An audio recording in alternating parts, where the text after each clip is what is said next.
কবিতা মহান বিজয় দিবস। কলমে ও কণ্ঠে আমি ফরিদুল ইসলাম ফারুক খান, বগুড়া। রক্তে ভেজা পথ পেরিয়ে এসেছি আজ, স্বাধীনতার সূর্য উঠেছিল ভয়ঙ্কর লড়াইয়ের মাঝ। মায়ের আঁচল, শিশুর কান্না, শহীদের বুকের রক্ত, এ বিজয় শুধু উৎসব নয়, এ এক দায়, এক শপথ।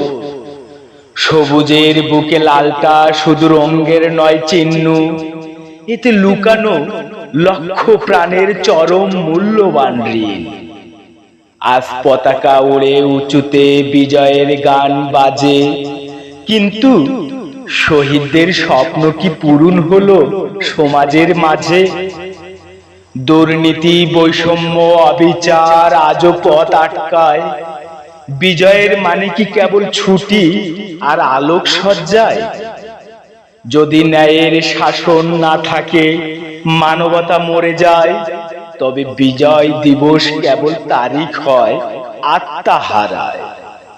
চলো শপথ নেই নতুন করে এই দিনে দাঁড়িয়ে, শহীদদের রক্তের মূল্য দেব দেশটাকে বদলিয়ে। সত্য, ন্যায় আর ভালোবাসায় গড়ব বাংলার ঘর, তবেই সার্থক হবে আমাদের মহান বিজয়ের ভোগ।